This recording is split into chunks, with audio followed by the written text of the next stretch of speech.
अभिवादन स्वीकार कीजिए ब्रजेश मिश्रा का। और आप देखना शुरू कर चुके हैं द डिबेट। बहनों भाइयों, निकाय चुनाव का बिगुल उत्तर प्रदेश में बज चुका है और 40% मतदाता उत्तर प्रदेश के जो टोटल मतदाता हैं उनमें से 40% इस चुनाव में वोट करने जा रहे हैं। और ये चुनाव राजनीतिक रूप से बहुत ही महत्वपूर्ण है उन सभी दलों के लिए जिनकी उत्तर प्रदेश में इज्जत और प्रतिष्ठा दांव पर लगी हुई है। क्या होगा इस चुनाव में और किसकी क्या तैयारी है और किसके पास कौन सा मुद्दा है और किसका तीर निशाने पर लगेगा, आज की परिचर्चा इसी विषय पर केंद्रित है। बहनों भाइयों, निकाय चुनाव के ऐलान के साथ उत्तर प्रदेश का राजनीतिक माहौल गर्म हो चुका है। लखनऊ में इन दिनों हजारों कार्यकर्ताओं और नेताओं की आमद हो चुकी है। लखनऊ के मझोले दर्जे के होटल गेस्ट हाउस भरे पड़े हैं। क्यों? चुनाव तो वहाँ हो रहा है, यहाँ सब क्या कर रहे हैं? यहाँ टिकट के लिए आए। नेताओं के घर घेरे जा रहे हैं। पार्टी कार्यालयों के बाहर टेंट लगा के कार्यकर्ता रुके हुए हैं कि टिकट लेकर जाएंगे। और एक एक सीट पर 10-10 दावेदार। और सबसे ज़्यादा भीड़ है बीजेपी कार्यालय और समाजवादी पार्टी के ऑफिस के बाहर। नज़ारा बड़ा दिलचस्प है। एक एक सीट पर 10-10 दावेदार और टिकट के पहले ही गेट पर टिकट फाइनल कर ले रहे हैं कि अंदर लड़ेगा कौन। तो चुनाव बड़ा दिलचस्प है उत्तर प्रदेश में। और ruling party Bharatiya Janata party हमेशा से अर्बन इलेक्शंस में हावी रही है, चाहे सरकार उत्तर प्रदेश में किसी की रही हो, चाहे मायावती की रही हो, अखिलेश यादव की रही हो या खुद दोबारा बीजेपी का शासन है। तो उत्तर प्रदेश के अर्बन इलेक्शंस में बीजेपी का टिकट बहुत ही निर्णायक होता है। लेकिन 2022 के बाद उत्तर प्रदेश की राजनीतिक स्थिति बदल चुकी है। यूपी में जो असेंबली का इलेक्शन पिछला हुआ, बहनों भाइयों, इसने उत्तर प्रदेश की राजनीति को पॉलिटिकली डिवाइड कर दिया, दो भागों में बांट दिया है। भारतीय जनता पार्टी और उसके एलाइज, समाजवादी पार्टी और उसके एलाइज, यानी ये दो महत्वपूर्ण दल हो गए हैं जिनका मुकाबला सीधा है। बाकी अब साइड प्लेयर्स हो गए हैं क्योंकि उनके वोटों का प्रतिशत उतना सिग्निफिकेंट नहीं है जितना परिणामों पर प्रभाव डाल सके। तो क्या उत्तर प्रदेश में अर्बन बॉडीज यानी शहरों में के जो चुनाव हैं वो क्या उसी पद्धति पे लड़े जाएंगे जो 2022 के असेंबली इलेक्शंस जिस माहौल पे लड़े गए? जवाब है शायद हाँ। लेकिन यह भी मत भूलिए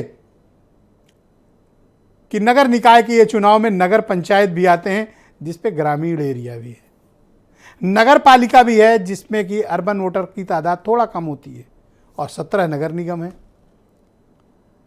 नगर पंचायतों के चुनाव से तस्वीर सामने आएगी कि उत्तर प्रदेश के सेमी अर्बन और ग्रामीण क्षेत्र में क्या चल रहा है। और नगर पंचायतों के चुनाव में समाजवादी पार्टी पिछली बार हावी थी बीजेपी पर 2017 में। इस बार बड़ा रोचक मुकाबला है। मैं रोचक मुकाबला क्यों कह रहा हूं? क्योंकि मैंने कहा 2022 के बाद उत्तर प्रदेश का राजनीतिक माहौल बदल चुका है, वोटिंग पैटर्न बदल चुका है, मतदाताओं का वोटिंग बिहेवियर बदल चुका है। अब या तो कमल का फूल हावी है या तो साइकिल दौड़ रही है। ये दो दलों के बीच मसले कुछ अधिक हैं।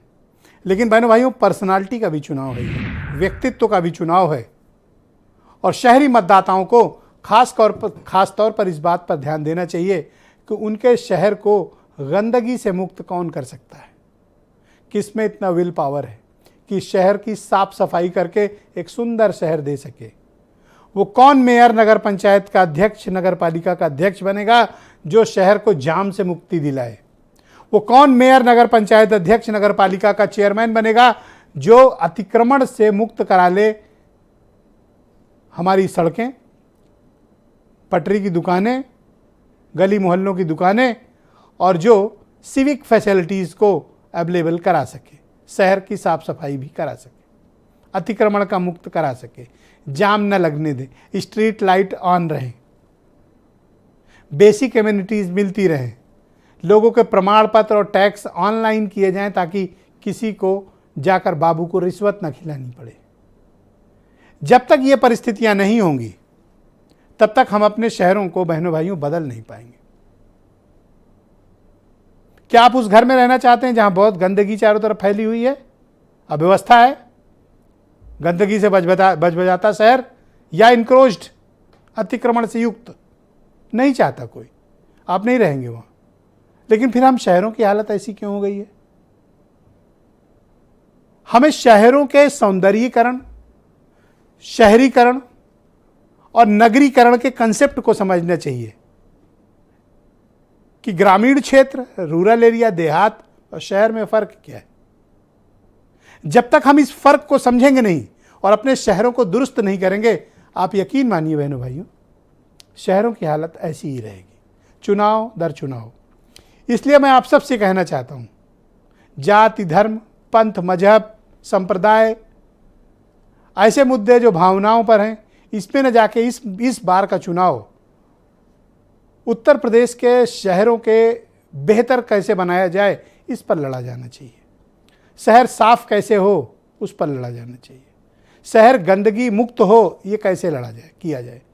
स्ट्रीट लाइट जलें, जाम न लगे, अतिक्रमण ना हो, भ्रष्टाचार ना हो। बहनों भाइयों, नगर विकास विभाग के या पंचायत हो या पालिकाएं हो या नगर निगम हो और या पंचायत राज के डिपार्टमेंट हो, विकास कार्यों का जो भ्रष्टाचार है वो किसी से छिपा नहीं। जो स्थानीय स्तर पर विकास के कार्यों में जिस प्रकार का भ्रष्टाचार होता है, ये सब कोई वाकिफ है इससे, लेकिन इसके बावजूद इसको कभी रोकने के लिए कोई सार्थक पहल नहीं हुई। अब वक्त है और ये सही मौका है कि हम अपने शहरों की कमान ऐसे लोगों को दें जो हमारे शहर को दुरुस्त कर पाए, क्योंकि अभी जैसी व्यवस्था शहरों में चल रही है वो संतोषजनक नहीं है, निराश करती है। एक शहर के रूप में जब हम अपने शहर को देखते हैं तो हमें निराशा होती है। एक बदरू, बेरंग, गंदगी से भरा हुआ, ट्रैफिक जाम और अतिक्रमण युक्त शहर, जहां पर आप थोड़ी देर में बाद ही चलने पर इरिटेट भी हो जाएंगे। 100 फीट की दुकान लिए, आगे 200 फीट घेर कर रखे हुए, उसके बाद उनका कस्टमर है, 4 लेन की रोड 1 लेन में तब्दील कर दी गई। इसमें वो लोग भी जिम्मेदार हैं जो अतिक्रमण की व्यवस्था को बढ़ावा देते हैं। और आप सब शहरों में आने वाली समस्याओं से वाकिफ लोग हैं। शहर में दूसरी सबसे बड़ी समस्या है पब्लिक ट्रांसपोर्ट। एक कोने से दूसरे कोने जाने के लिए या अपने ऑफिस जाने के लिए, काम धंधे पर जाने के लिए 4 जगह गाड़ी बदलना पड़े। अगर किसी शहर में बेहतर अर्बन ट्रांसपोर्ट की व्यवस्था हो जो एक स्थान से दूसरे स्थान तक सुलभ रूप से आपको ले सके, तो कोई अपनी गाड़ी का ज़्यादा इस्तेमाल नहीं करेगा। लखनऊ में मेट्रो है, पर अफसोस की बात क्या है, लखनऊ के लोग मेट्रो बहुत कम इस्तेमाल करते हैं। करना चाहिए, इतनी शानदार अर्बन ट्रांसपोर्ट की व्यवस्था, यूज करिए, इसको इस्तेमाल करिए, इसकी आदत डालिए।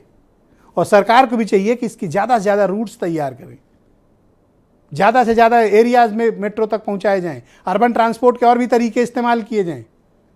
लेकिन शहरों को जाम, अतिक्रमण, गंदगी से मुक्त करना पड़ेगा, तभी हम अपने शहरों के ब्यूटिफिकेशन पर काम कर पाएंगे। जिस शहर में आप रहें, प्राउड फील करें। आज जब इंदौर का नाम आता है तो लोगों को एक अच्छी इमेज पोर्ट्रे होती है। हम क्यों नहीं इंदौर जैसा कुछ कर सकते हैं, हम क्यों नहीं चंडीगढ़ जैसा कुछ कर सकते हैं, हमें करना चाहिए। और मैं तो कहता हूँ कि साफ़ सफाई सीखना है, व्यवस्थित अर्बन प्रणाली को समझना है, तो साउथ के शहरों में जाइए। देखिए तमिलनाडु में, आंध्र प्रदेश में, तेलंगाना में, केरला में, कर्नाटक में, क्या शानदार आपको वहाँ पर साफ सफाई की व्यवस्था और एक नगरीय प्रणाली का सुचारू रूप से काम करना दिखेगा। तो आज सिर्फ मैं आपसे ये कहना चाहता हूँ कि इस बार शहरों में ठीक से सफाई हो और शहर ब्यूटीफुल दिखें, हमें इसके बारे में विचार करना चाहिए। कुछ स्टेटमेंट सुने, फिर आज की डिबेट को आगे बढ़ाएंगे।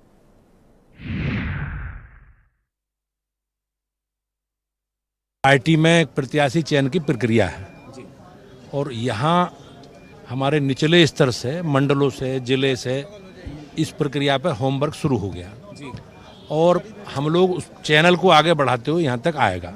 परिवारवाद के खिलाफ हम लोग हैं और हम पूरा प्रयास करेंगे कि उस दिशा में आगे। ट्रिपल इंजन की सरकार को अभी समाजवादी पार्टी पहले तीसरे इंजन को हराएगी, फिर 2024 में दिल्ली के इंजन को हराएगी और 27 में फिर आखिरी उत्तर प्रदेश का इंजन को जनता के आशीर्वाद से विदा देगी। जो हमारा मुद्दा है हाउस टैक्स साफ, वाटर टैक्स माफ का, उस मुद्दे के साथ हम लोग चुनाव लड़ रहे हैं। शहरों की सफाई बहुत बड़ा मुद्दा है, नगर निगमों में हो रहे भ्रष्टाचार बड़ा मुद्दा है। इन मुद्दों को लेकर हम काम करते हैं। ये क्षेत्रीय लेवल का चुनाव है, यहाँ कोई भी चयन दिल्ली से नहीं होगा या लखनऊ से नहीं होगा।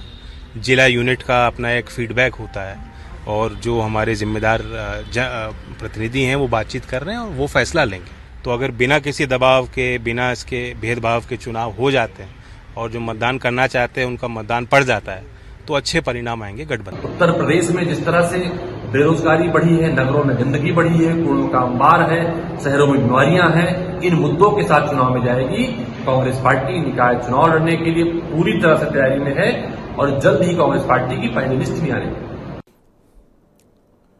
बहनों भाइयों, इस पर चर्चा को आगे बढ़ाते हैं। आज मेरे साथ भारतीय जनता पार्टी से संजय चौधरी मौजूद हैं, अनूप संडा समाजवादी पार्टी से हैं, कृष्णकांत पांडे उत्तर प्रदेश में कांग्रेस के प्रवक्ता हैं, अनिल दुबे राष्ट्रीय लोकदल से और केपी मलिक बहुत ही जाने माने पत्रकार और वीरेंद्र सिंह जी हमारे स्टेट हेड। बहुत शुक्रिया और धन्यवाद आप सभी का। संजय चौधरी जी, आज मैंने देखा काफ़ी भीड़ आई हुई है उत्तर प्रदेश की राजधानी लखनऊ में। आपकी पार्टी के हजारों कार्यकर्ता लखनऊ में डेरा डाले हुए हैं।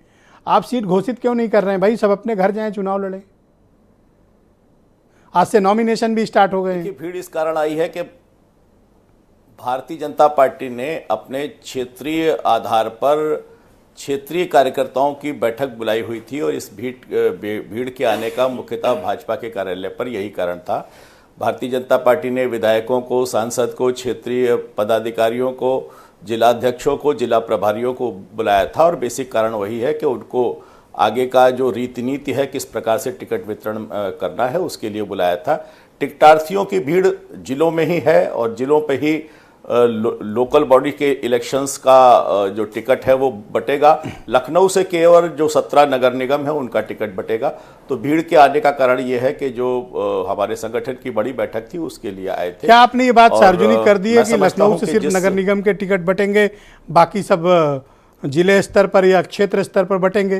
तो फिर यहाँ इतने मजमा क्यों लगवा रहे हैं आप? हाँ जी, ये नहीं, मैंने कहा ना, यहाँ चूंकि संगठन की बैठक है तो संगठन की बैठक के कारण जैसे हमने देखा कि पहले सारे विधायकों के साथ, सारे मंत्रियों के साथ कल उत्तर प्रदेश के माननीय मुख्यमंत्री जी ने बैठक ली थी। आज संगठन की बैठक है तो संगठन के आधार पर अवध क्षेत्र के पूरे की बैठक थी तो उसके कारण लोगों का आना जाना है। और चूंकि मेयर जो 17 हैं उनके टिकट के बारे में प्रदेश नेतृत्व निर्णय लेगा और क्षेत्रीय आधार पर नगर पालिका, नगर पंचायत, इसके बारे में निर्णय क्षेत्र लेगा। तो इसीलिए ये भीड़ संगठन के जो फेसबुक पर तमाम दर्शक, हजारों दर्शक ऑनलाइन हैं और उनमें से काफ़ी लोग जो आपकी पार्टी के शायद समर्थक हैं वो ये जानना चाहते हैं कि आप टिकट कब तक घोषित करेंगे, डेट बताइए। मुझको लगता है कि नाम जिस दिन नामांकन की लास्ट डेट होगी उसके एक दिन पहले तक टिकट सारे वितरण हो जाएंगे। उसमें कोई तो ऐसी क्या सिर फुटा हुआ है कि आप नॉमिनेशन खत्म होने के एक दिन पहले टिकट दे रहे हैं? ऐसा क्या कोई झंझट है भाई? ये तो हर पार्टी का अपना एक अधिकार है कि वो अपनी योजना के हिसाब से कब देगी, लेकिन निश्चित रूप से 3-3 नामों के पैनल हर जगह बन के तैयार हैं और पार्टी ने ऊपर से जो गाइडलाइन तय किए हैं उसके आधार पर विचार विनिमय होगा और सर्वसम्मति के आधार पर भारतीय जनता पार्टी के टिकट सही समय पर निश्चित रूप से बढ़ जाएंगे। Thank you Sanjay Chaudhary ji. Debate के दूसरे राउंड में आपसे बाकी मुद्दों पर बात करेंगे। अनूप संडा समाजवादी पार्टी के प्रवक्ता, अनूप जी शुक्रिया आपका। आपकी पार्टी कार्यालय पर भी काफ़ी भीड़ दिखी, आपको टिकट बांटने में क्या परहेज है? क्या आप बीजेपी का इंतजार कर रहे हैं या ये जब टिकट दें तब आप टिकट बांटोगे? नहीं, आपकी अपनी कोई इंडिपेंडेंट प्रणाली है? निश्चित तौर पे हमारी जिला कमेटियों से अनुशंसा होकर के आ रही है और एक पूरी व्यवस्था बनाई गई है जिस व्यवस्था के तहत नगर पंचायतों के चुनाव जिला कमेटियां निश्चित करेंगी। जहां कहीं कोई ऐसी स्थिति होगी कि कोई आशंका होगी या मतभेद होगा या लोगों की राय एक मत नहीं हो पाएगी, उस बारे में पार्टी नेतृत्व फैसला करेगा और लगातार वो प्रक्रिया जारी है और बहुत जल्दी ही तो आप लखनऊ से टिकट जारी करेंगे या जिले पे जारी होगा? नहीं, देखिए, जिलों से जारी होंगे। नगर पालिका परिषदों के टिकट और नगर पंचायतों के टिकट जिलों से ही जारी होंगे। क्यों गर्मी में यहाँ सर फोड़ रहे हैं? ठीक है ब्रजेश भाई, एक आप जानते हैं कि एक राजनीतिक प्रक्रिया और कार्यकर्ताओं का उत्साह होता है और वो कार्यकर्ता उत्साहवश एक टिकटार्थी के पीछे उसके समर्थक दर्जनों की तादाद में आते हैं और ये राजनीति की खूबसूरती भी है और ये राजनीति का चलन भी है। लोग क्यों आते हैं? थोड़ा मेरी जिज्ञासा, दबाव बनाने या कुछ और मसला होता है? क्या होता है? आप तो चुनाव लड़े हो ना, थोड़ा अनुभव बताओ ना। ब्रजेश भाई, मैं तो दूसरे तरीके से टिकट पाता रहा हूँ, मैंने कभी इस तरीके के प्रयास नहीं किए, लेकिन आप देखिए, वाला तरीका क्या है, मतलब दूसरा नहीं तरीका क्या होता नहीं, है? मेरा यह है कि नहीं आज बताओ, मतलब लोग जाने तो दूसरा तरीका क्या है? ब्रजेश भाई, इस देश की राजनीति में जमीनी स्तर पर काम करने वाले लोगों की बहुत कमी हो गई है। ओके। हमारे जैसे कार्यकर्ता कोरोना काल से लेकर के हर मौके पर जनता के बीच में रहते हैं और निश्चित तौर पे सूचनाएं पार्टी नेतृत्व के पास आती रहती हैं, इसलिए हमको अपने लिए कोई दबाव बनाने चलिए की मुद्दे जरूरत पर नहीं आते हैं। अब ये बताइए कि आपका एजेंडा क्या है इस चुनाव में, क्या मुद्दे लेके जा रहे हैं? देखिए, एजेंडा है भारतीय जनता पार्टी की करीब करीब नगर निगमों में भारी तौर पे जीती थी। नगर पंचायतों में और तो हम ज़्यादा थे, लेकिन नगर पालिका परिषदों में भी इनका कब्जा था। इनके निर्वाचित प्रतिनिधियों ने कभी भी अपने दायित्वों का सही तरीके से निर्वहन नहीं किया। शहरों में आप चले जाइए, कोई शहर, कोई नगर निगम ऐसा बता दीजिए, कोई मोहल्ला ऐसा आप देख लीजिए जहां बारिश के दिनों में भयंकर जल भराव ना होता हो। आपके लखनऊ में इंदिरा नगर के एक इलाके में मैं एक दिन बैठा था, एक किसी मित्र के घर में रुका था और मैं सो गया। दोपहर में बारिश हुई, जब उठा 2 घंटे बाद तो पैर जब नीचे रखा तो उनके कमरे में पानी भरा हुआ था। यही स्थिति वाराणसी की है, यही स्थिति मेरठ की है, यही स्थिति गाजियाबाद की, पूरे प्रदेश में समस्या है। नगर पालिका परिषदों में 3-4 घंटे बारिश हुई थी, शहर की क्या हालत हुई थी राजधानी में? मैं तो यही तो बता रहा हूँ ना, मैंने लखनऊ खराब स्थिति, लखनऊ की बात बताई मैंने कि मैं इंदिरा नगर में था। जब सो करके 1.5 घंटे बाद उठा तो मैं सोया तो था सूखे फर्श पे, नीचे पैर रखा तो मेरा पैर 6 इंच तक पानी में डूब गया। और उन्होंने, हमारे मेजबान ने कहा कि अब आपको इंतजार करने के अलावा और कोई चारा नहीं है, पानी अपनी गति से निकलेगा। और ये समस्या नगर पालिका परिषदों में भी है। सफाई की स्थिति यह है कि मुख्य मार्गों पे बड़े कूड़ा उठ जाए, मुख्य मार्गों से कूड़ा उठा करके ले जा करके गलियों में इकट्ठा कर दिया जाता है। जो कूड़ा निस्तारण स्थान बने, हमारे सुल्तानपुर में नगर पालिका परिषद ने जिस स्थान पर कूड़ा निस्तारित करता है, वहां आज भी कूड़े को आग लगा दी जाती है और क्षेत्रीय नागरिकों में भारी आक्रोश रहता है। सड़कों पे गोवंश घूम रहा है। मैंने पिछली बार भी आपसे कहा था और इस बात को भाजपा के लोगों ने संज्ञान लिया या नहीं लिया कि जो फ्लाईओवर्स और ओवरब्रिज शहरों में हैं, उन पर गोवंश जैसे लगता है बाकायदा गुटनिरपेक्ष सम्मेलन चल रहा है, बड़ी तादाद में ये बैठा सब रहता है। आप अपने एजेंडे में शामिल करो, एक मैनिफेस्टो रिलीज नहीं, बिल्कुल है। हम तो कह रहे हैं कि हम ये चाहते हैं अगर संजय चौधरी की पार्टी के एक मेयर ऐसा बने काम नहीं कर रहे हैं तो आप एजेंडा लाओ, जिसमें जो स्मार्ट सिटी है वो सच मैनिफेस्टो में लाओ। स्मार्ट बने। ये खाली कागजी स्मार्ट ना बने। इन शहरों में जल निकासी की उचित व्यवस्था हो, इन शहरों में कूड़े के निस्तारण की और सफाई की उचित व्यवस्था हो। जो छुट्टा गोवंश घूम रहा है उनके व्यवस्थित करने की जगह हो। जनप्रतिनिधि अपनी समस्याओं के लिए अपनी जिम्मेदारी महसूस करे। बहुत शुक्रिया आपका, जो भाजपा के समय में बिल्कुल नहीं हुआ। बहुत बहुत शुक्रिया। कृष्णकांत पांडे जी उत्तर प्रदेश में कांग्रेस कमेटी के प्रवक्ता हैं। पांडे जी स्वागत है आपका। बीजेपी अब तक डबल इंजन वाला कह रही थी कि डबल इंजन होना चाहिए, अब एक नया उन्होंने स्लोगन दिया है, ट्रिपल इंजन, 3 इंजन लगाओ और तेज दौड़ेगी गाड़ी। 6 महीना लगभग पहले जब चुनाव होना था 2022 में, नियत समय से जो भाजपा की लापरवाही के कारण कोर्ट में मामला गया और वह समय से टला चुनाव, उस समय विपक्ष के लोगों ने ही यह कहा कि यह ट्रिपल इंजन की इनकी सरकार उत्तर प्रदेश के 14 नगर निगमों में चल रही थी। पिछली बार 16 नगर निगम थे जिसमें 14 पे इनका कब्जा था। और मैं लखनऊ मुख्यालय की ही बात कर लूं, 1 दिसंबर 1995, 27 साल 4 महीना 10 दिन आज हुए हैं इनके नगर पालिका में भाजपा के चेयरमैन, नगर प्रमुख और ये मेयर जिसको चेंज हुआ। 27 साल 4 महीने, 27 साल 4 महीना 10 दिन। वाह। यह इनके जो है पहले यस्सी राय जी जब 1 दिसंबर 1995 को वो बीजेपी के मेयर तो हुए कितना थे। बदला लखनऊ इन 27 इसके पहले तक लगातार 1960 से, चाहे वो नगर प्रमुख का पद रहा हो या मेयर का अखिलेश दास जी तक हमारे मेयर रहे हैं। और इसके बाद कांग्रेस और भाजपा के अलावा मेरे समझ से लखनऊ में कोई दूसरा मेयर नहीं रहा। दाऊद जी गुप्ता 2 बार निर्दल रहे और 1 बार वो लास्ट में कांग्रेस से रहे। ये है यहाँ की स्थिति जी। यहाँ की स्थिति में सफाई के बारे में अभी अनूप संडा जी अच्छी तरह से बता रहे थे। सफाई की स्थिति, और सबसे बड़ी बात वही मुख्यालय जहां मुख्यमंत्री बैठते हैं और प्रदेश का सबसे बड़ा, देश के सबसे बड़े प्रदेश के राजधानी की स्थिति है कि अगर एक दिन भी बारिश हो जाए तो कहना नहीं, संजय चौधरी जी खुद कहेंगे, यहाँ न कह पाए, यहाँ से निकलेंगे तो आपसे कहेंगे अपने दिल पे हाथ रख के कि हालत उनके घर के सामने की भी निश्चित खराब हो ही रही होगी। तो जब 27 साल 4 महीने और 10 दिन में और इसके बाद लगभग 6 बरस से जो डबल इंजन या ट्रिपल इंजन, तो ये जब तीनों इंजन जब इनको भ्रष्ट की स्थिति में दिख से रहे हैं, तो ऐसी स्थिति में सफाई के हालात सब लोग देख रहे हैं। कैंट और लखनऊ के पश्चिमी इलाके में आज भी 3 बजे सुबह से पानी आने का जनता इंतजार करती है और लाइन लगा के खड़ी होती है। आपको निश्चित जानकारी होगी, आप प्रदेश के बड़े चैनल है, बड़े जानकार, बड़े पत्रकार। अरे तो किसके मोहल्ले में पानी आता है ये थोड़ी ना हमें पता होगा। नहीं, आपके हमको रिपोर्टर ये पता है कि रात में चोरी छुपे कौन किससे मिलता है, कौन बैग लेके कहाँ जा रहा है, कहाँ आ रहा है, कूड़े के ये पूछ लो तो बता देंगे। कूड़े के अंबार के बारे में पूरा सर्वविदित है। हमारे संजय चौधरी जी भी स्वीकार करेंगे, भाजपा के प्रवक्ता के नाते यहाँ शायद बोल ना पा रहे हो।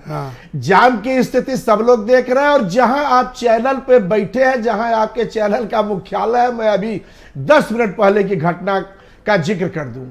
मैं अभी आ रहा था और यह बॉम्बे आपका वो कौन सा है बगल में जो दुकान है, वो क्या भाजियो जी कौन सा बेचता है, एक तो गली पतली, उस पतली गली में आधे पे वो कब्जा किया। मेरी अभी अभी गाड़ी लड़ गई है घूम के, अभी अभी मेरी नई गाड़ी। मुझे दुख है ये, संजय चौधरी को इसकी भरपाई करनी चाहिए और कल आपकी गाड़ी की नहीं मरम्मत करवानी चाहिए। पहले तो वो जो भाजी वाला है, जिस तरह से ये भाजपा के साथी को कम से कम संज्ञान आप लीजिएगा, ये बॉम्बे भाजी वाला कौन सा है, नई गाड़ी है पाड़े जी, मेरी अभी 1 महीने की नई गाड़ी सर, इसके बाद अभी लड़ गई है। 10 मिनट पहले घटना। ये यहाँ के गलियों की हालत, गलियों पे नई गाड़ी जब लड़ती है ना पांडे जी तो कलेजे पे चोट लगती है। एकदम सही आप कह रहे हैं, ना? थोड़ा पुरानी हो जाती तो बात इसीलिए आप इतना गुस्साए हो। नहीं, मैं तो हंस के बात कर रहा हूँ। नहीं, ठीक बात। और जो गोवंश की बातें आई वो तो सुनने को आई ही। आप चूंकि समय आपके पास कम होगा, नहीं तो मैं कुछ और मुद्दों पे एक बात बताओ, कांग्रेस कितना गंभीर है चुनाव को लेकर? कुछ तैयारी व्यारी दिख नहीं रही है आपकी पांडे जी? जब से हमारे नए प्रदेश अध्यक्ष आए 6 महीने से ऊपर हो गए, और हमारे 6 प्रांतीय अध्यक्ष आए। 6 प्रांतीय अध्यक्ष जब हमारे बन के आए तो पहला ही काम था कि हम नगर निकाय के चुनाव की तैयारी। तो आज से नॉमिनेशन शुरू हो गया, प्रत्याशी कहाँ है? प्रत्याशी हर जिले में है, हर नगर पालिका में, हर नगर बताओ, पंचायत लखनऊ में, हर वार्ड में है। अनूप संडा मैसेज कर रहे हैं कि इनसे पूछ लीजिए कि कौन सा प्रत्याशी है। नहीं, अनूप संडा जी ऐसी बात नहीं कर पाएंगे, वो जिम्मेदार व्यक्ति है, वो इस तरह के सवाल नहीं करेंगे। और आपको हक है सवाल करने का, आपको ही अधिकार है सवाल करने का। 17 तारीख तक नॉमिनेशन है। यह प्रश्न अगर आप 18 को मुझसे पूछेंगे तो या तो मैं जवाब दे पाऊंगा या मुंह चुरा के भाग कैंडिडेट ना मिले तो फिर मतलब क्या किया जाए? फिर हमेशा लखनऊ में अधिकांशतः मेयर के चुनाव में हम सेकंड पोल किए हैं। अच्छी तरह से आपको भी जानकारी होगी। पिछली बार हमारा मेयर तो नहीं जीता, नगर पालिका और नगर परिषद और पार्षदों में हमारा रहा, लेकिन हम सेकंड पोल 4 जगह राउंड में होगी। इशूज पे आरएलडी के प्रवक्ता अनिल दुबे मेरे साथ मौजूद हैं। अनिल जी, शुक्रिया आपका। जी नमस्कार। मैं कल खबर पढ़ रहा था, वो क्या हुआ पार्टी के साथ? केपी मलिक बड़े बेचैन है, पूछ रहे हैं कि ये बताओ हैंडपंप बचेगा कि नहीं बचेगा। वो सुना राज्य वाला दर्जा चला गया। नहीं ब्रजेश जी, अब ये रिव्यू तो पहले भी हो सकता था, बाद में भी हो सकता था। एंड चुनाव के मौके पर रिव्यू हुआ। अच्छा, चुनाव के कराया है, मतलब चुनाव के समय रिव्यू हुआ। इस समय इसकी कोई नहीं समझ में आ रहा कि जब अधिसूचना जारी हो गई, संजय चौधरी को अधिसूचना जब जारी हो गई स्थानीय निकाय की, उस समय रिव्यू हो रहा है। तो इस तो उत्तर प्रदेश के लोग इस बात को जानना चाहेंगे ही कि ऐसा क्यों किया गया। इसमें मतलब दुर्भावना है, आप ये कहना चाहते हैं? नहीं है कुछ, मैंने कहा कि चुनाव आयोग का निर्णय है, उस पर मैं कोई टिप्पणी नहीं करना चाहता, लेकिन उत्तर प्रदेश की जनता के मन में संदेह है। उत्तर प्रदेश की जनता के मन में संदेह है। और तो खुलकर बोलो दुबे जी। नहीं, मैं खुल के कह रहा हूं, बंद में मत खेलो, कहो कि यहाँ हुआ है। मेरे पास सैकड़ों फोन आए, वो कह रहे साहब ये क्या हुआ, ये जो है ये सबकी, वो उत्तर प्रदेश के लोग, मैंने कहा ना कि सब लोग कह रहे हैं। घर की अब जागीर नहीं है दुबे जी। नहीं, जागीर तो किसी की नहीं है, जागीर किसी की नहीं है, लेकिन जब कोई चीज गलत होगी तो उसको लोग कहेंगे कि गलत समय पर भी हुआ है। इस समय कोई, क्योंकि अच्छा, तो लोग लड़ोगे सपा के साथ या अकेले का क्या इरादा? नहीं, हम समाजवादी पार्टी और हम लोग मिलकर के लड़ रहे हैं। दोनों दलों की समन्वय समिति बनी है और वो काम कर रही है, और समन्वय समिति भी है, चयन समिति भी है, और बहुत जल्दी हम लोग जो है डिसाइड कर लेंगे कि कौन फाइनल हुआ आप लोगों का। जी, टिकट का कुछ फाइनल हुआ? आज से नॉमिनेशन शुरू हो गया। नहीं, अब वो हम लोग 17 बहुत तारीख जल्दी लास्ट कर डेट है लेंगे नॉमिनेशन की। बहुत जल्दी हमारी दोनों दलों की समन्वय समिति आपस में बात कर रही है और बहुत जल्दी निर्णय हो जाएगा। कब तक? नहीं, ये नामांकन की जो आखिरी तारीख है उसके पहले हम लोग कर लेंगे। ओके, मतलब वही करोगे जो बीजेपी कर रही है? नहीं, बीजेपी क्या कर रही है उसका हमें नहीं है। कितनी सीट दे रहे हैं आपको? कुछ इन प्रिंसिपल डिसाइड हुआ? 10%, 5%? नहीं, बात परसेंट की नहीं है। दोनों दलों जो जहां जीत सकता है, जो जहां लड़ने मजबूत होगा, हमारे दोनों लोगों के बीच में अच्छी अंडरस्टैंडिंग है, उसमें कहीं इस बात का भी बात नहीं। इतनी जल्दी बोल के ये बात क्यों खत्म किए दे रहे हो, जैसे मैं कोई फंसाए दे रहा हूँ? नहीं, आप फंसा नहीं। अरे आराम से बोलो दुबे जी। नहीं, हम कोई वो नहीं कर रहे हैं, हम दोनों। तो मतलब एक आध नगर निगम पे लड़ना चाहते हो या सिर्फ नगर पालिका और पंचायत चाहते हो? नहीं, नगर निगम, थोड़ा क्लैरिटी दो ना। नहीं ब्रजेश जी, नगर निगम, नगर पालिका, नगर कहाँ पंचायत। नगर निगम में आपको टिकट मिल जाए भैया, एक तो बताओ जरा। नहीं, हम आपसे ये हम कहाँ इस चैनल पे कह दें कि हम कहाँ जो है वो करेंगे? वही तो पूछ रहा हूँ, बताओ ना। नहीं, मेरठ लड़ोगे, गाजियाबाद लड़ोगे, पश्चिमी उत्तर प्रदेश, या सिर्फ नगर पालिका लड़ोगे? नहीं, ये नगर पालिका, नगर पंचायत, नगर निगम दोनों दलों की समन्वय समिति बनी ब्रजेश जी, और वो विचार कर रही कि कौन कहाँ अच्छा लड़ेगा। और हमारा उद्देश्य यह है कि जो जहां जीत करके आवे और भारतीय जनता पार्टी को हरा करके आवे, हम दोनों का उद्देश्य एक है। बहुत ही जाने माने पत्रकार हैं और पश्चिम उत्तर प्रदेश की राजनीति पर बड़ी खास नज़र रखते हैं। बहुत शुक्रिया आपका मलिक साहब डिबेट में हमें ज्वाइन करने के लिए। तो ये निकाय के चुनाव शुरू हो गए हैं अर्बन बॉडीज़ के, और 40% मतदाता इसमें वोट करेंगे। यानी एक आम सी तस्वीर स्पष्ट हो जाएगी कि एक साल के बाद अब मतदाताओं का क्या रुख है। वैसे अर्बन बॉडीज़ में बीजेपी हमेशा हावी रही है। बाकी दलों की तैयारी के हिसाब से आपका आकलन क्या है? देखो ब्रजेश जी, अगर आप देखें, भारतीय जनता पार्टी इसलिए जल्दी सूची जारी नहीं कर रही है क्योंकि उनको पता है कि 70 से 80% लोग हैं वो टिकट काटेंगे। तो अगर वो टिकट काटेंगे उसमें कुछ भागने का सोचेंगे, फिर बैग की आवाजावी और बैग की अदला बदली भी होगी। मैं तो बड़ा खुश हो गया था जैसे ही कृष्णकांत जी ने कहा कि आपकी बिल्डिंग के पास को कुछ खबर आई, हमें लगा एक आध बैग लेके आपके आसपास भी कोई लोग घूम रहे हैं। अरे आओ भैया, आपका भी कई पार्टी में दखल अंदाजी है, तो कहीं कुछ सिफारिश हो जाए तो हम खुश हुए थे। लेकिन जल्दी वो हमारी जो खुशी थी वो उन्होंने काफूर कर दी, वो गाड़ी उनकी टकरा गई। देखिए कितना नुकसान उनका हो गया। दूसरी बात अगर आप दुबे जी की करें, इंटरेस्टिंग बात यह है कि पश्चिम उत्तर प्रदेश में आरएलडी के बिना बात करना बड़ा नाइंसाफी इनके साथ होगा।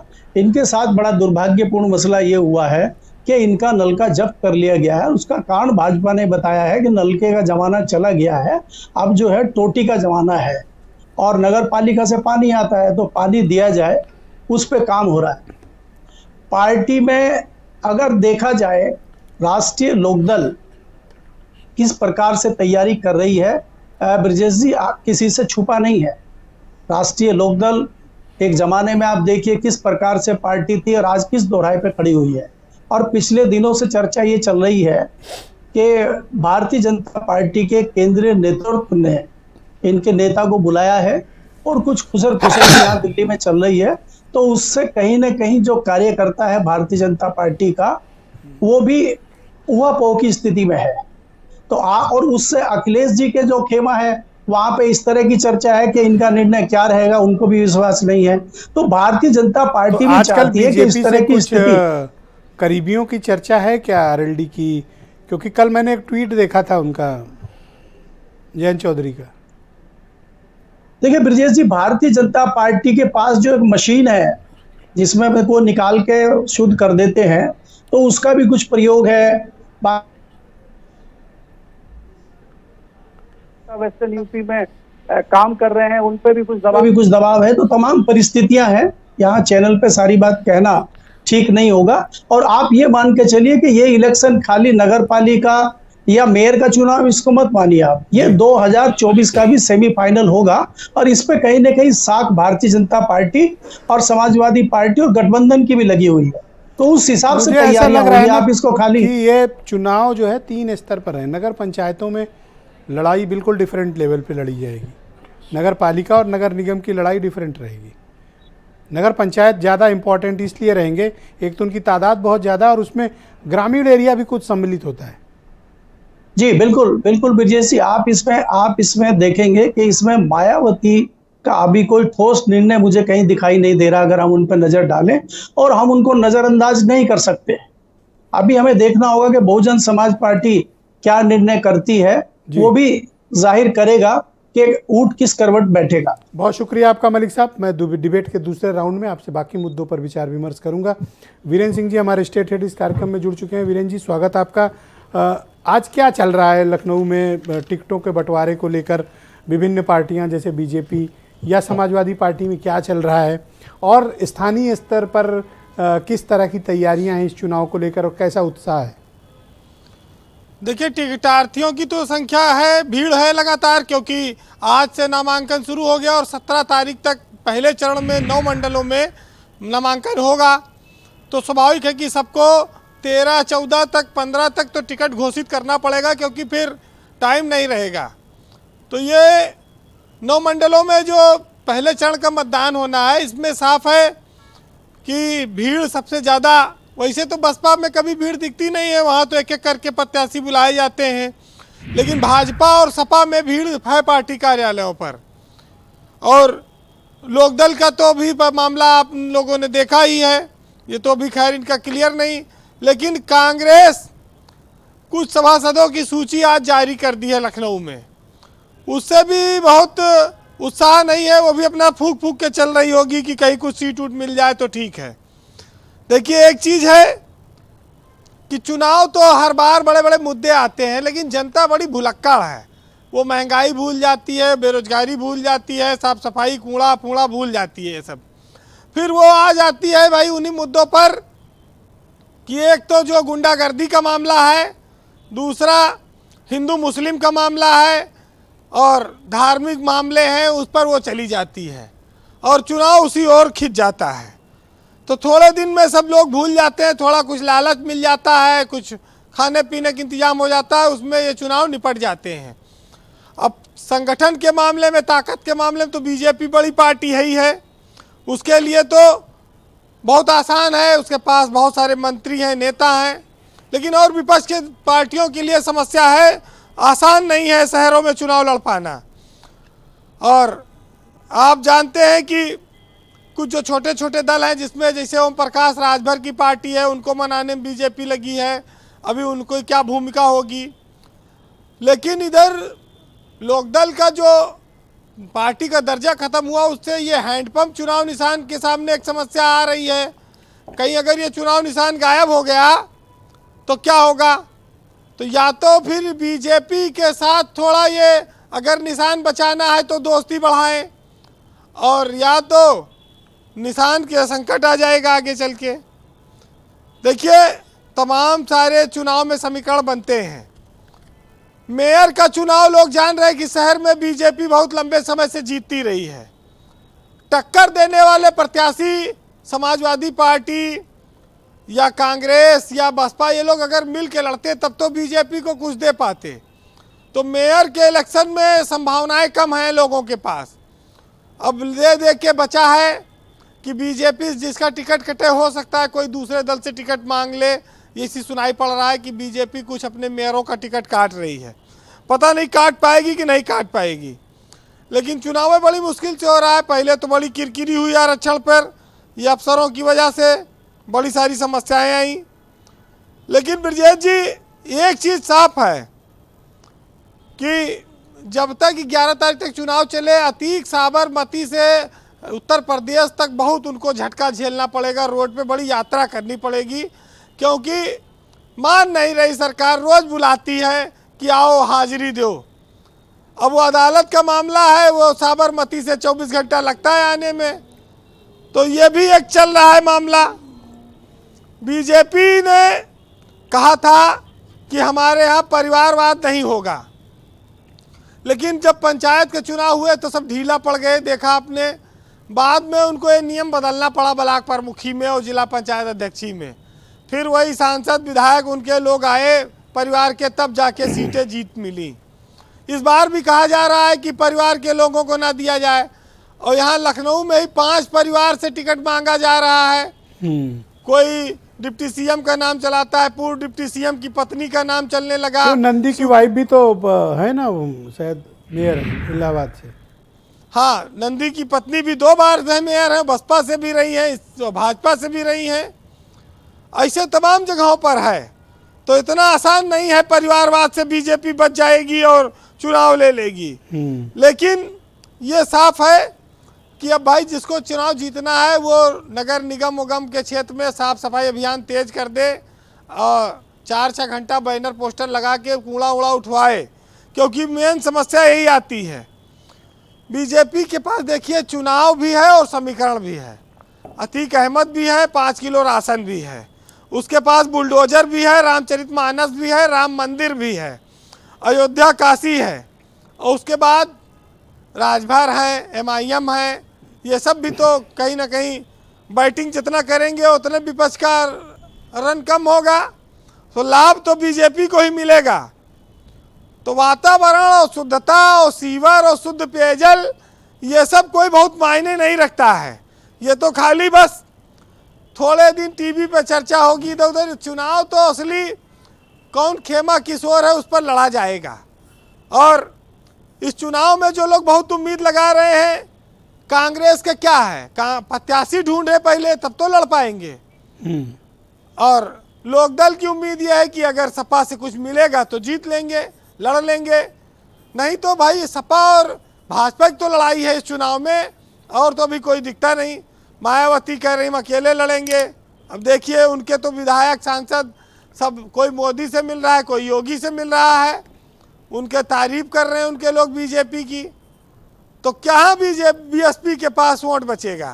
तो कुल मिला के बात इतनी है, सुनिएगा कि नेता अपने अपने हिसाब से चुनाव में वोट लेता है। ऐ सियासत तूने भी इस दौर में कमाल कर दिया, गरीबों को गरीब, अमीरों को माला माल कर दिया। और इनके झूठ के आगे झूठ भी शर्मा जाता है। हर चुनावी भाषण में जनता को भरमा जाता है। और कमाल की अदा है इन झूठे नेताओं की, जहां नदी भी ना हो वहां पुल का मुद्दा आ जाता है। बहुत शुक्रिया वीरेन जी, आपका बहुत बहुत धन्यवाद हमारे साथ जुड़ने के लिए और ग्राउंड जीरो से अपने इनपुट उपलब्ध कराने के लिए। बहन भाइयों, इस परिचर्चा को आगे बढ़ाते हैं। मेरे साथ भारतीय जनता पार्टी के प्रवक्ता संजय चौधरी इस वक्त मौजूद हैं। संजय जी, कृष्णकांत पांडे ने एक बड़ी इंपॉर्टेंट बात कही कि अगर आप लखनऊ को ही उठाकर देखें, 27 साल 4 महीने 10 दिन से आपकी पार्टी का मेयर है। अधिकांश और भी अगर नगर निगमों में अगर आप रुख करें तो कोई 3 टर्म में है, कोई 4 टर्म में, 2 टर्म वाले तो बीजेपी के कई मेयर मिल जाएंगे, लेकिन शहरों की तस्वीर तो बदली नहीं। देखिए, कभी कभी क्या होता है कि जो सुविधा मिलने लग जाती है, व्यक्ति उस सुविधा का आदी हो जाता है और उसको लगता है कि ये तो हमारे पास बहुत पहले से थी। इन्होंने कहा ना कि 95 के बाद से, मैं 95 के बाद से गिराना चाहूँगा। 95 के बाद ही लखनऊ में दूसरा वाटर वर्क्स गऊघाट में बना और उसके बाद लखनऊ में तीसरा वाटर वर्क्स बना। आज लखनऊ पूरे देश के अंदर वो शहर है जहां ड्रिंकिंग वाटर जो नेशनल एवरेज है उससे ज़्यादा है। आप बंबई उठाइए, दिल्ली उठाइए, कलकत्ता उठाइए, बेंगलोर उठाइए, मैंगलोर उठाइए, मद्रास उठाइए, इन सारे बड़े शहरों में जितना ड्रिंकिंग वाटर की किल्लत है, उत्तर प्रदेश के लखनऊ जो उसकी राजधानी है वहां नेशनल एवरेज से ज्यादा ड्रिंकिंग वाटर अवेलेबल है। और मुझे लगता है कि राजनीतिक रूप से वो कहेंगे तो उनके लिए राजनीतिक प्रश्न हो सकता है, लेकिन लखनऊ ड्रिंकिंग वाटर के लिए, लेकिन ये कौन लोग हैं जो शहरों में सुबह 3 बजे उठकर लाइन लगाते हैं ड्रिंकिंग वाटर के लिए? देखिए, मुझे लगता होगा उनके पास होंगे, ऐसा रिकॉर्ड होंगे, कोई होगा तो मुझसे साझा करेगा। और मुझे बहुत अच्छी तरह से याद है कि जब अर्बन डेवलपमेंट माननीय टंडन जी के पास था तो लखनऊ में कुछ जगह ऐसी थी जो एवरेज से ऊंची हाइट पर थी, तो वहां पर इंदारा कुआं की योजना लागू की गई और उन सारे इलाकों में भी ड्रिंकिंग वाटर पहुंचा। तो मुझे नहीं लगता है कि जो इस बात को कह रहे हैं वो राजनीतिक रूप से यथार्थ की बात है, ये बात दूसरी कर रहे हैं। देखिए, पूरे के पूरे उत्तर प्रदेश में जब पिछली बार नगर निगम का चुनाव हुआ था तो केवल 3 किलोमीटर की मेट्रो थी। आज 5 डिस्ट्रिक्ट में मेट्रो चल रही है। 2 नए डिस्ट्रिक्ट्स में मेट्रो का काम गोरखपुर और आगरा में चालू हो चुका है। तो मुझे लगता है कि आप शुरुआत में जिसकी बात कर रहे थे कि हम कैसे पब्लिक ट्रांसपोर्ट को बेहतर करें, 100 से ज्यादा इलेक्ट्रिसिटी की जो बसेस हैं वो इंट्रोड्यूस की गई हैं इस पब्लिक ट्रांसपोर्ट को और बेहतर करने के लिए।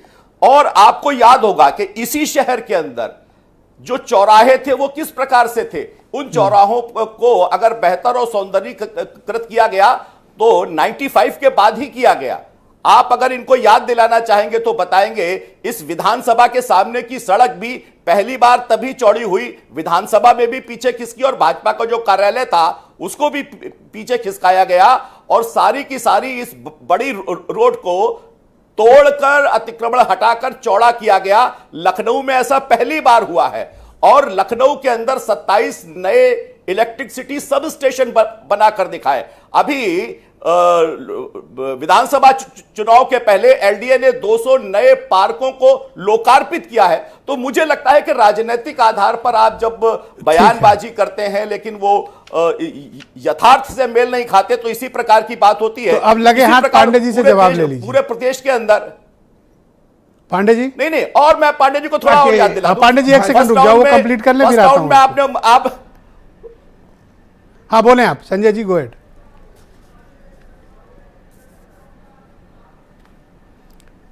देखिए शहरों में एक और समस्या है जिस पर कभी 95 के पहले क्या चर्चा हुई थी, शहरी आवास बनाना। हम जब इस बार जा रहे हैं तो 17,05,000 नए शहरी आवास बनाकर जा रहे हैं।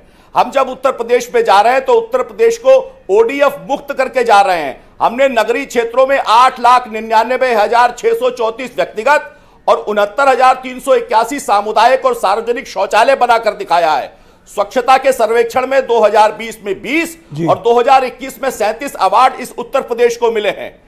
5,500 किलोमीटर की पूरे के पूरे उत्तर प्रदेश में पेयजल की वितरण प्रणाली को बनाकर दिखाया है और जलापूर्ति के लिए 8,46,000 घरों में हमने पेयजल के नए कनेक्शन देकर दिखाया है। 501 नए नलकूप बनाए हैं और 2,278 किलोमीटर की पांडे जी ये तो नहीं जा रहे, इनकी तो प्रदेश में डाली है। खत्म नहीं हो रही। मैं बता रहा हूं। Okay all right Sanjay ji आप जवाब ले लो। मैं बता Pandey ji out of turn अभी बोल लो आप। हाँ, फिर अनूप जी नहीं बिल्कुल सही है। क्योंकि आपने मुद्दा रेस किया था इसलिए आपको चांस नहीं बिल्कुल सही है। संजय चौधरी जी ने रेडीमेड कपड़े की दुकान पे जाइए, सिला सिलाया जैसे पहन लीजिए दारुल सफा में, रेडीमेड कपड़ा लिया पहना, तुरंत भाजपा कार्यालय गया और गमछा उमछा लटकाया, उस तरह के भाषण दे रहे हैं। 60 से 95 तक 2 बार के अगर दाऊजी गुप्ता के निर्दल को छोड़ दिया जाए तो हमारी नगर निगम में रहा। और हमको नगर निगम पूरे प्रदेश हो, देश हो, नगर पालिका या देश ही जब मिला। संशोधित हो जाइए पांडे जी, संशोधित हो जाइए। श्री नारायण श्रीवास्तव उत्तर प्रदेश में इस लखनऊ में जनसंघ के मेयर रहे थे। संशोधित हो जाइए आप जरा। अगर आप मुझे अगर संजय जी आपने ऑब्जेक्शन दर्ज कर लिया, केवल पांडे जी 1 मिनट का मुझे अगर आप समय दें, मैं अभी मेरी मोबाइल में पूरी लिस्ट में मैं गाड़ी में छोड़ दिया हूं। ये मुद्दा अलग है। अभी नहीं बिल्कुल मैं पहले इनके मुद्दे पे आ जाता हूं। 1960 से कल मैं आपको व्हाट्सएप कर दूंगा आपका नंबर लेके। 3 बार दाऊदी जी गुप्ता, 2 बार बीएसपी। आप ये बताओ कि उन्होंने जो क्लेम किया उसमें कितनी और पूरे कांग्रेस में कहीं श्रीवास्तव जी और हलवासिया जी कब रहे जरा बता दीजिए। हलवासिया जी का नाम आपने संतुष्ट हो जाऊं। ब्रिजलाल हलवासिया जी कब रहे कांग्रेस। मैं अभी मोबाइल खोल के आपको सब बता दे रहा हूं। अच्छा ये बाद में बहस हो जाएगी। पहले सुनिए कौन कहाँ रहा। आप ये बताओ जो फैक्ट पांडे जी इन्होंने गिनाए हैं संजय चौधरी ने, इसको आप चैलेंज करते हो या एक्सेप्ट करते हो? एकदम मैं क्रमवार। इन्होंने कहा सुविधा के आदी हो जाते हैं लोग जब बहुत दिनों तक रहते हैं। हाँ। मैं कह रहा हूं कि 27 साल 4 महीना 10 दिन उत्तर प्रदेश के लखनऊ की बात करता हूं, 16 को अभी छोड़ के बात करता हूं। यह सुविधा के यहां भारतीय जनता पार्टी का मेयर आदी हो गया, इसलिए निश्चित रूप से लखनऊ सहित 17 नगर निगमों में भाजपा का मेयर बदलना चाहिए, इनके पार्षद बदलने चाहिए, क्योंकि भाजपा के साथी ने स्वयं स्वीकार किया है कि यह सुविधा के आगे हो गए हैं।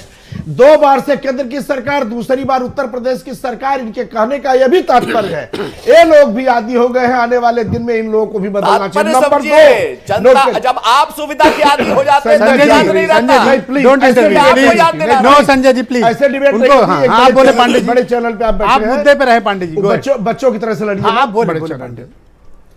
ये कह रहा है कि पानी की जो मैंने बात उठाई उसमें राजनीति। अरे पानी में क्या राजनीति, रोटी में क्या राजनीति, पानी में क्या राजनीति होती है। मेट्रो का जो इन्होंने सवाल उठाया, ठीक है, आप क्या यहाँ आए हैं 9 साल से, वहां 6 साल से यहाँ झुंझुना बजाने आए हैं? जब आपके बजट अलाट हो रहे हैं, आपके ठेकेदार लगे हैं, आपके अधिकारी लगे हैं, तनख्वाह ले रहे हैं, सब कुछ हो रहे हैं, तो कुछ तो काम करेंगे। उत्तर प्रदेश में तो पहली मेट्रो हमने दिया, नोएडा में शीला दीक्षित जी ने दिया। इसके बाद उत्तर प्रदेश में लखनऊ की मेट्रो किसने दिया, किसने उद्घाटन किया, ये भी पूरा प्रदेश। अरे वो मुलायम सिंह लाए थे भाई, शीला दीक्षित की मेट्रो थोड़ी नहीं, नोएडा में मुलायम सिंह थे जब ये उत्तर प्रदेश मैं मुलायम सिंह जी पे कोई कमेंट नहीं कर सकता। नहीं, आप शीला दीक्षित कहां से नोएडा बनवा? नहीं, नोएडा में दिल्ली की मुख्यमंत्री थी। नहीं, दिल्ली से नोएडा तक जब आई थी। अरे कैसी बात कर रहे हैं? अरे नहीं, बस सही बात। अच्छा ठीक है, चलो बढ़ो। दूसरी चीज, इन्होंने सौंदर्यीकरण की बात किया। सौंदर्यीकरण आप नहीं करेंगे अगर लिपाई पुताई। एक आज सौंदर्यीकरण करके आप जा रहे हैं, 30 दिन नहीं बीत रहा है, लखनऊ की सड़कें फिर गड्ढा युक्त हो जा रही। यही पूरे प्रदेश की G20 वाले फूल पूर्वांचल एक्सप्रेस वे निश्चित रूप से किसी और सरकार ने शुरू किया और आप उसका श्रेय लेते हैं, बनवाए। आज उसकी स्थिति यह है कि उस पर आप 100 की स्पीड 80 के ऊपर नहीं चल सकते हैं। जो स्थिति आपने किया, प्रदूषण की बात आपने किया, धीरे चलो सुरक्षित रहो। जो देश में जो प्रदूषण की लिस्ट आई, जो प्रदूषण का पैमाना आया, उत्तर प्रदेश के 4 शहर सबसे ज्यादा प्रदूषित रहे। दूसरी एक बहुत शहरी आवास की आपने बात किया, मैं एक बड़ी महत्वपूर्ण बात इस नगर निकाय कंक्लूड करिए, थोड़ा टाइम कम। नहीं, बस एक 30 सेकंड लूंगा।